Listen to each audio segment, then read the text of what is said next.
Hello everyone, welcome to achievers 365। Achievers 365 आपके अपने channel पर हार्दिक स्वागत और अभिनंदन है। आज की इस वीडियो में हम बात करेंगे ऑनलाइन आरटीआई के बारे में, यानी कि ऑनलाइन आरटीआई आप कैसे लगा सकते हैं और अगर आपने रिक्वेस्ट सबमिट कर दी है ऑनलाइन आरटीआई की तो उसका जवाब क्यों नहीं आया है और कितने दिन में आ सकता है। और जानेंगे बेसिक चीज़ें कुछ आरटीआई के बारे में और स्टेप बाय स्टेप प्रोसीजर कैसे आरटीआई फाइल करते हैं। तो बने रहिएगा हमारे चैनल पर, वीडियो को पूरा देखिएगा और पसंद आएगा तो लाइक और शेयर जरूर करिएगा। सबसे पहले हम आपको दिखाएंगे कि हमारी आरटीआई का जवाब कितने दिनों में आया है, उसके बाद बताएंगे आपको फुल प्रोसीजर कैसे आपको क्या करना है। तो ये देखिए आपके सामने कुछ हमने शेयर कर रखा है स्क्रीन पर, उसको देखिएगा। मैंने कुछ आरटीआई लगाई थी। ये आरटीआई लगाई थी आरआरबी इलाहाबाद में और 2019 में 8 को यानी 1 अगस्त को लगाई गई थी और ये डिस्पोज हो गई थी 22 अगस्त को। ये आप देख सकते हैं कुल 21 दिन में ये काम हो चुका था। और मैंने आरआरबी कोलकाता में आरटीआई लगाई थी, ये लगाई थी 31 ये जुलाई हो गया, 31 जुलाई को लगाई थी और ये 27 अगस्त को डिस्पोज्ड हो गई थी। तो आप देख रहे हैं कि 1 महीने के अंदर ये सारा काम हो सकता है। तीसरी भी देख सकते हैं आप, जो 31/7 को लगाई गई थी वो भी उसका उसको जो है डिस्पोज करने में काफ़ी इन्होंने टाइम लिया है और लगभग 13/3/2020 को डिस्पोज्ड हुई है। तो ये इसको अगर छोड़ दें ये एक्सेप्शनल केस आपका बन जाता है, लेकिन मैक्सिमम आपकी आरटीआई जो है 30 दिन में डिस्पोज्ड हो जाती हैं। जो रिक्वेस्ट होती है यहाँ से आप रिक्वेस्ट कैसे सबमिट करेंगे बताएंगे। तो इसका जो मिनिमम टाइम होता है ये 30 दिन होता है। तो 30 दिन में आपकी आरटीआई का जवाब आपको मिल जाता है और किसी कारण से अगर नहीं मिलता है तो उसके बाद आप फर्स्ट अपील कर सकते हैं। और भी रीजन है फर्स्ट अपील करने के, वो हमारे हम आपको प्रोसीजर में आगे समझाएंगे। ये देखिए कुछ जैसे आप यहाँ पर व्यू हिस्ट्री या स्टेटस में जाकर अपना डिटेल सबमिट कर कर देख सकते हैं। ये देखिए 18 तारीख का स्टेटस क्या है कि हमने 5 रजिस्टर्ड आरटीआई करी है और 5 का हमें जवाब मिल चुका है, 5 डिस्पोज ऑफ हो चुकी हैं, पेंडिंग 0 है। ठीक है। और उसके बाद ये रिक्वेस्ट थी, उसके बाद ये अपील का स्टेटस दिखाएगा। देखिए एक किसी पे भी अपील नहीं किया गया है तो इसलिए यहाँ पर अपील का कोई भी स्टेटस नहीं दिखाया जाएगा। यहाँ पर आपका पूरा नाम रहेगा, नेम रहेगा और यहाँ पर आपकी ईमेल आईडी रहेगी। ठीक है। तो देखिए सबसे पहले आपको क्या करना है, गूगल पर जाना है और ऑनलाइन आरटीआई टाइप करना है। क्या टाइप करना है? आरटीआई ऑनलाइन, आरटीआई ऑनलाइन यही टाइप करना है, यानी आरटीआई पहले लिखना है उसके बाद आपको ऑनलाइन लिखना है। ठीक, उसके बाद इस पर क्लिक कर दीजिएगा और फिर आप देखेंगे आपके सामने इस तरीके का कुछ वेबसाइट सामने नजर आएगा, यानी आरटीआई ऑनलाइन लिखा रहना चाहिए और .gov.in लास्ट में लगा होना चाहिए। अगर gov.in नहीं लगा है तो इस पर आप क्लिक मत करिएगा। देखिए यहाँ पे आरटीआई ऑनलाइन .gov.in लगा है तो इस पर सिंपली हम लोग क्लिक कर देंगे और जैसे ही आप क्लिक करेंगे ये पेज आपके सामने ओपन हो जाएगा। बस यहीं पर हम लोग को आरटीआई अपनी फाइल करनी है।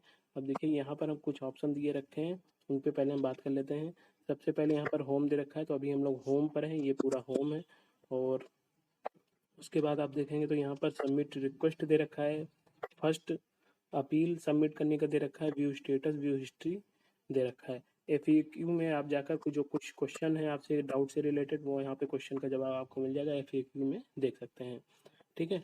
तो यहाँ पर अगर आपने पहले से कोई आरटीआई कर रखी तो यहाँ पर यूजर नेम पासवर्ड डालकर साइन इन कर आप देख भी सकते हैं।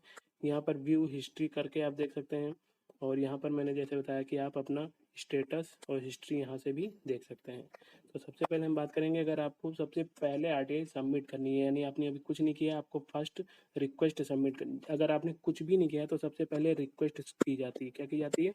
रिक्वेस्ट की जाती है और ये रिक्वेस्ट सबमिट करने का आइकन है। और फर्स्ट अपील जो है ये तब किया जाता है जब आपकी रिक्वेस्ट का जवाब आपको पूरा ना मिले या इसमें काफ़ी डिले हो गया हो या फिर जो जवाब मिला है वो आपके क्वेश्चन से रिलेवेंट नहीं है। ठीक है। और आप संतुष्ट नहीं, तब जाकर आप फर्स्ट अपील कर सकते हैं, अदरवाइज फर्स्ट अपील की ज़रूरत नहीं पड़ती है। तो देखिए यहाँ पर आप सबमिट रिक्वेस्ट में क्लिक कर देंगे। ठीक है। कुछ यहाँ पर इंस्ट्रक्शंस हैं, इनको आप पढ़ लीजिएगा और गाइडलाइन को पढ़ने के बाद इसमें इसमें लगभग 20 पॉइंट है तो सारे पॉइंट आपको पढ़ने हैं। पढ़ने के बाद यहाँ पर इस पर क्लिक करिएगा, I have read the end understood the guidelines. उसके बाद नीचे आपको सबमिट आइकन है, उस पर क्लिक कर दीजिएगा। सबमिट आइकन पर आप जैसे ही क्लिक करेंगे तो अब आपके सामने इस तरीके का कुछ पेज खुल के आ जाएगा इस तरीके से। अब इस पेज में क्या करना है, देखिए सबसे पहले आपको पब्लिक अथॉरिटी का डिटेल, मतलब पब्लिक अथॉरिटी कौन है वो सेलेक्ट करना है। यहाँ पर आप नाम टाइप कर सकते हैं, ठीक है, किसको आप आरटीआई लगा रहे हैं। ठीक है, मान लीजिए आपने रेलवे को लगाना है।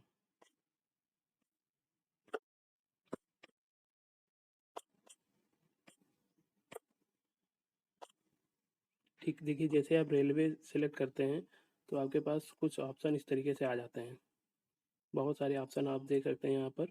और इसमें आप किसको लगाना चाहते हैं, तो इसी में से आपका जो भी पब्लिक अथॉरिटी है, जैसे मान लीजिए हमने सेंट्रल रेलवे सेलेक्ट कर लिया।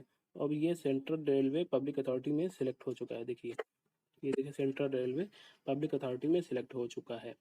अब यहाँ पर आपको मिनिस्ट्री और डिपार्टमेंट सेलेक्ट करना है, तो यहाँ से आप मिनिस्ट्री और ये मिनिस्ट्री ऑफ रेलवे यहाँ से आपको सेलेक्ट करना है। ये देखिए मिनिस्ट्री ऑफ रेलवे हमने यहाँ पर सेलेक्ट कर लिया। ठीक, सेंट्रल रेलवे आपकी सेलेक्टेड पब्लिक अथॉरिटी है और डिपार्टमेंट और एपेक्स बॉडी मतलब इसके ऊपर कौन है। ठीक है, तो वो आपका क्या हो गया, मिनिस्ट्री ऑफ रेलवे। ठीक, अब यहाँ पर आपको अपना डिटेल फिल करना है, यानी यहाँ पर अपना नेम, जेंडर, यहाँ पर एड्रेस, ठीक है, प्रॉपर एड्रेस आप करेंगे। यहाँ पर पिन कोड जरूर लिखिएगा ये। उसके बाद आपको कंट्री, स्टेट और एजुकेशनल स्टेटस आपको यहाँ पर लिखना है। मोबाइल नंबर देने हैं दो, और उसके बाद ईमेल आईडी को कंफर्म करना है। ठीक है, अब क्या करना है, यहाँ पर ये आपका डिटेल फिल हो जाएगा। उसके बाद सिटीजन, आप अगर इंडियन है तो इंडियन सेलेक्ट कर लेंगे, बाहर के हैं तो बाहर सेलेक्ट कर लेंगे। बिलो पॉवर्टी लाइन है तो आपको जैसे जो फीस होती है 10 रुपये, अगर आप बीपीएल हैं बिलो पॉवर्टी लाइन तो 10 रुपये आप बचा लेंगे। ठीक है, अगर आपको 10 रुपये नहीं बचाने तो नो कर दीजिएगा, यहाँ पर सिंपली नो कर दीजिएगा। ठीक, और यहाँ पर आप टेक्स्ट में रिक्वेस्ट लिख सकते हैं, मतलब आपका जो भी मैटर है उसको टेक्स्ट फॉर्म में यहाँ पर लिख सकते हैं। लिखते समय ध्यान दीजिएगा कि only alphabet A to Z, small and capital, number 10 to 9, ठीक है, और ये करेक्टर अलाउड है, इसके अलावा अलाउड नहीं है। ठीक, स्पेशल करेक्टर में सिर्फ यही अलाउड है, और इन करेक्टर के अलावा आप कुछ भी ऐड मत करिएगा वरना आपका सबमिट नहीं हो पाएगा। और अगर आप कोई फाइल या पीडीएफ अटैच करना चाहते हैं तो यहाँ पर चूज ऑप्शन करके फाइल अटैच कर सकते हैं। फाइल 1 MB से ज़्यादा की नहीं होनी चाहिए। वो फाइल क्या हो सकती है, जैसे आपने कोई लेटर, आपको बहुत ज़्यादा मैटर लिखना है तो आपने कोई लेटर लिख लिया, उसका पीडीएफ बना लिया, या हैंड रिटन लिख के उसको स्कैन करके पीडीएफ बना लिया। उसके बाद इतना करने के बाद यहाँ पर ये आपका सिक्योरिटी कोड है, इसको फिल करेंगे और आप मेक पेमेंट पर क्लिक करेंगे। ठीक है, मेक पेमेंट पर क्लिक करने के बाद ओके कर दीजिएगा। और देखिए यहाँ पे मैंने डिटेल सबमिट नहीं किया तो इसलिए मेक पेमेंट पर अभी नहीं जाएगा, तो हम आपको दूसरी जगह से दिखाते हैं। देखिए मेक पेमेंट पर आप क्लिक करेंगे तो आपके सामने कुछ इस तरीके का पेज आ जाएगा। ठीक है, पेमेंट मोड आपको सेलेक्ट करना पड़ेगा, इंटरनेट बैंकिंग, और यहाँ पर क्रेडिट कार्ड, डेबिट कार्ड। ठीक, आरटीआई फीस आपकी सिर्फ 10 रुपये है, 10 रुपये आप कैसे भी पे कर सकते हैं। इतना करने के बाद जैसे ही आप मान लीजिए आपने नेट बैंकिंग सेलेक्ट कर लिया तो ये नेट बैंकिंग का आ जाएगा ऑप्शन। अगर आपने debit card, credit card select किया तो उसका आ जाएगा। ठीक, तो यहाँ से आप पेमेंट आई थिंक कर लेंगे। आप यहाँ से जैसे डेबिट कार्ड सेलेक्ट किया, फिर डेबिट कार्ड की डिटेल फिल करके, जैसे यहाँ पर आप डेबिट कार्ड की डिटेल अपनी फिल कर लीजिएगा। ठीक है, इसमें क्या है, आपका card number, expiry date, card holder name, CVC, और ये आपको कैप्चा फिल करके सबमिट करना होगा। तो 10 रुपये का ये पेमेंट आसानी से आपका हो जाएगा। जैसे ही पेमेंट हो जाएगा उसके बाद ही इस तरीके का कुछ मैसेज आएगा कि रजिस्टर्ड, आपका वो बताएगा नंबर, नेम बता देगा, यहाँ पे फाइल किस डेट, किस तारीख को फाइल हुआ है ये बता देगा, डिपार्टमेंट किसको रिक्वेस्ट किया गया है वो बता देगा। ठीक है, और ये आपको यहाँ पर डिटेल दे देगा, कॉन्टेक्ट डिटेल। ठीक, और यहाँ से आप देखिए जो अपना एप्लीकेशन है उसको प्रिंट कर सकते हैं। ठीक, सेव कर सकते हैं, ये भी कर लीजिएगा। तो इतना करने के बाद आपका जो RTI रिक्वेस्ट है वो फाइनली सबमिट हो जाएगा। और स्टेटस आप उसको देख सकते हैं, जैसे मैंने स्टार्टिंग में आपको दिखाया था कि जैसे ही आपका स्टेटस सबमिट हो जाएगा तो आप उसको देख सकते हैं। देखिए यहाँ पर RTI रजिस्ट्रेशन नंबर या ईमेल ID डालकर भी उसको सबमिट करके देख सकते हैं। तो जैसे ही आप इस पर क्लिक करेंगे, ये तो सेकंड अपील का है, फर्स्ट अपील का है। फर्स्ट अपील कैसे करनी है तो आपको मैंने स्टेटस स्टार्टिंग में दिखा दिया था। अगर आपके पास, देखिए, अगर आपके पास रिक्वेस्ट का जवाब नहीं आया है तो आप यहाँ से सबमिट फर्स्ट अपील पे क्लिक करेंगे, और सबमिट फर्स्ट अपील पे क्लिक करने के बाद आपको RTI रजिस्ट्रेशन नंबर पुराना वाला जिसका जवाब नहीं आया, ईमेल ID और सिक्योरिटी कोड डाल के प्रोसीड करना होगा। और यहाँ से आपको फिर से अपनी फर्दर डिटेल इस तरीके से भर के, जैसे पहले बताया है, ठीक है, सारी डिटेल भर के आपको सबमिट करना होगा। ठीक, यहाँ से, ठीक है। और यहाँ पर आपको एक ग्राउंड ऑफ अपील सेलेक्ट करना होगा। मान लीजिए आपने किस वजह से ये फर्स्ट अपील की है, कि आपका जो रिप्लाई आया वो सेटिस्फैक्ट्री नहीं है, आप उससे संतुष्ट नहीं, या फिर आपका डिले हो चुका है, या फिर अदर जो भी आपके रीजन्स हो। फर्स्ट अपील जैसे आपकी हो जाएगी इस तरीके से आपको दिखाई जाएगा। Registration number, name, date of filing और रिक्वेस्ट, टेलीफोन नंबर और कॉन्टैक्ट डिटेल यहाँ पर दे दिया जाएगा। अब आपको दिखाते हैं व्यू स्टेटस कैसे देखना है। तो व्यू स्टेटस के लिए आपको हमने क्या बताया था कि यहाँ पर आप व्यू स्टेटस या व्यू हिस्ट्री में व्यू स्टेटस पे क्लिक करेंगे तो आपके सामने इस तरीके का आएगा। आप यहाँ पर रजिस्टर्ड नंबर और ईमेल ID डाल दीजिएगा और यहाँ पर सबमिट करेंगे।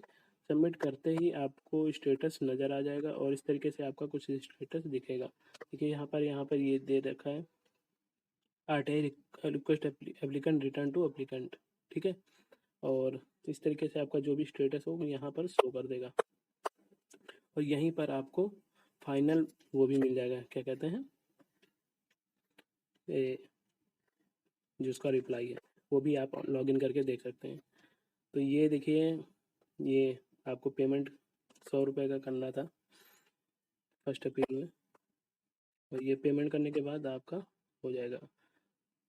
Online request application return to applicant following screen display. देखिए आपके पास अगर एप्लीकेशन का रिक्वेस्ट का जवाब आ जाएगा तो ये इस तरीके से रिमार्क ग्रीन कलर से कुछ दिखाई पड़ेगा। और RTI एप्लीकेशन और स्टेटस को आप यहाँ से प्रिंट कर सकते हैं, ठीक है। अपना जो भी स्टेटस है उसको प्रिंट कर सकते हैं यहाँ से।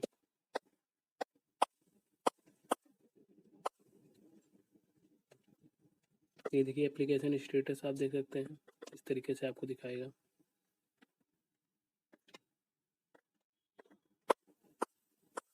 इस तरीके से फाइनली आपने देखा कि RTI लगाना कितना ही आसान है। और आप भी अगर चाहते हैं RTI कहीं किसी चीज़ पे फाइल करना तो आप फाइल कर सकते हैं, लेकिन कुछ चीज़ों का ध्यान रखिएगा कि RTI आप जो भी लगा रहे हैं वो पास्ट इवेंट के लिए लगाएंगे, यानी कि पहले जो कुछ हो चुका है उसके बारे में ही लगाएंगे। और हर बात के लिए